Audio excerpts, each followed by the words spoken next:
आगरा से 17 किलोमीटर दूर बाड़ गांव में तोरन सिंह उर्फ टीटू अभी 2 साल का भी नहीं हुआ था कि उसने साफ साफ बोलना शुरू कर दिया था।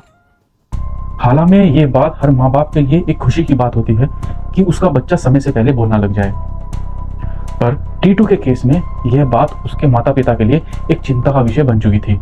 जब टीटू 2 साल का हुआ तो वह अजीब किस्म की बातें करने लगा। वह अपने घर वालों को कहता कि मेरे माता पिता से कहना कि मेरी बीवी और बच्चों का ध्यान रखे, मुझे उनकी चिंता है और मैं जल्दी उनसे मिलने आऊंगा।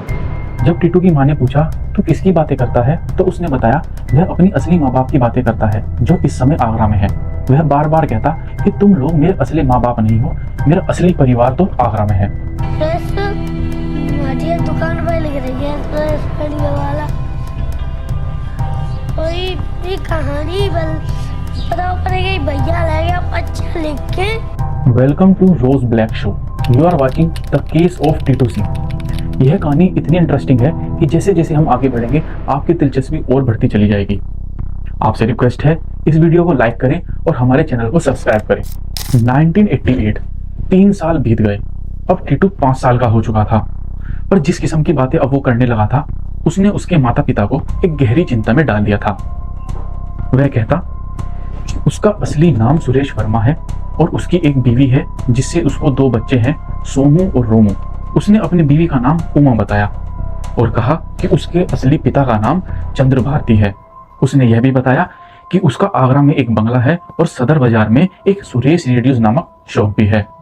इतना ही नहीं, टीटू ने बताया कि कैसे शाम के समय दुकान से घर लौटते समय कैसे 2 व्यक्तियों ने उसकी कार का घेराव किया और उसके सर पर गोली मारकर उसकी ऑन द स्पॉट हत्या कर दी। यह बात सुनकर गांव में हड़कंप फैल गया कि टीटू के ऊपर तो किसी भूत का साया है।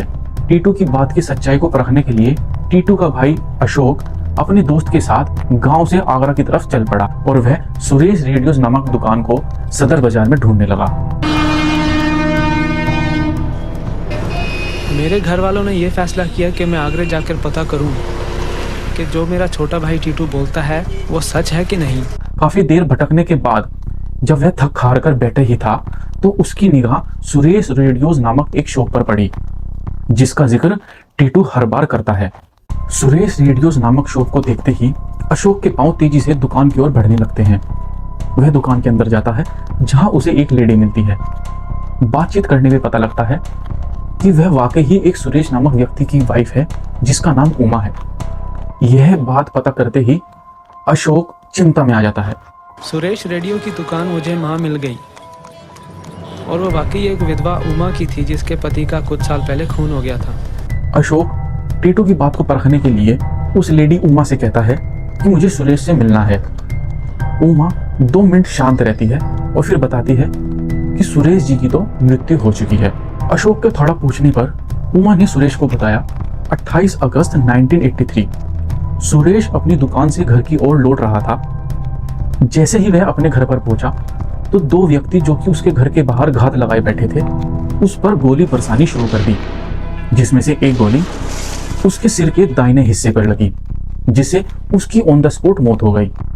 उसमें हम निकल के आए और भी आदमी थे बल्कि वो निकल के आए जब तक मतलब काफ़ी जोर से आवाज़ आई थी और उस आवाज़ में सबने कहा कि सुरेश की गाड़ी की स्टेपनी खराब हो गई है। मगर जब गोलियों की आवाज़ थी बाहर निकल के देखा तो मैंने कहा अंदर आई है तो आई नहीं। मैंने वो सोचा कि इस कंडीशन में कभी आते भी नहीं है।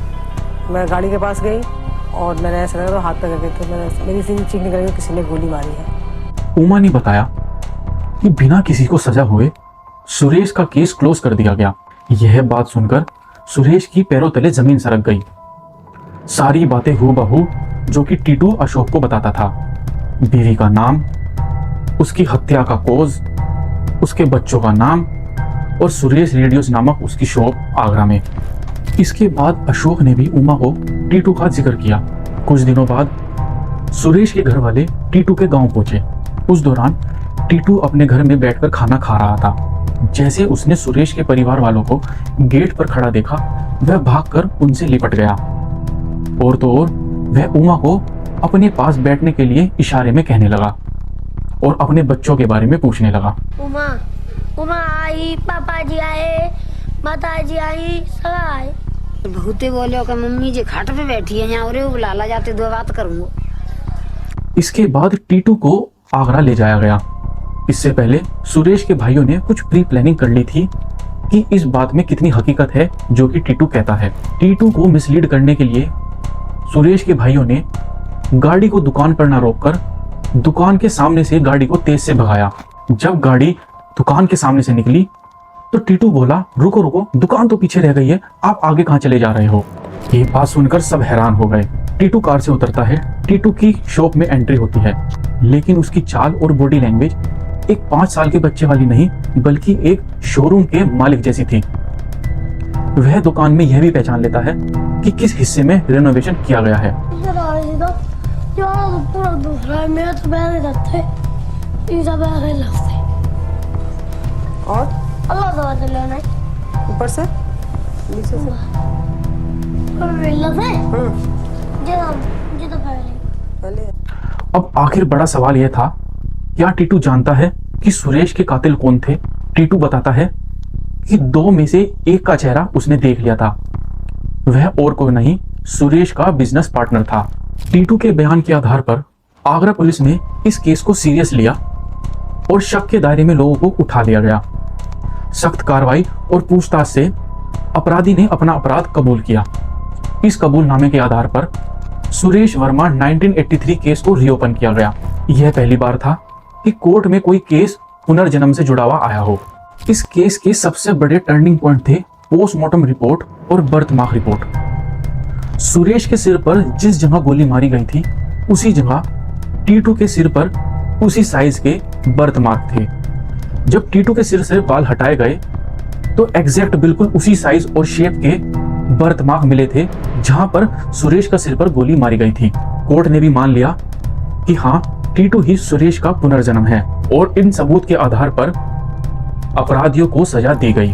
अपराधियों ने कभी ऐसा सोचा भी नहीं होगा कि जिसकी हत्या कर वह आराम से खुलेआम घूम रहे थे, एक दिन ऐसा आएगा कि वह व्यक्ति पुनर्जन्म लेगा और उनको उनके अपराध की सजा दिलाएगा। आज टीटू सिंह, जिनका असली नाम तोरन सिंह है, वह BHU में असिस्टेंट प्रोफेसर है। आज भी उनको सब चीज याद है। उनका मानना है जो बीत गया सो बीत गया, आज है जो हमारे साथ है, तो इसलिए हमें आज पर ध्यान देना चाहिए। पुनर्जन्म का यह अनोखा केस हमें सिखाता है कि लाइफ एक सीधी लकीर नहीं है, एक सर्कल है जहां शुरुआत और अंत एक साथ आकर मिलते हैं। आशा करता हूं कि आपको आज ये पुनर्जन्म से जुड़ा केस काफी पसंद आया होगा। Thank you for watching. ऐसी दिलचस्प डॉक्यूमेंट्री पाने के लिए रोज ब्लैक को सब्सक्राइब करें और हमारे चैनल को सपोर्ट करें, जिससे कि हम और दिलचस्प कहानियां आपके लिए लाते रहें। तब तक के लिए धन्यवाद। मस्त रहें एंड एंजॉय योर लाइफ।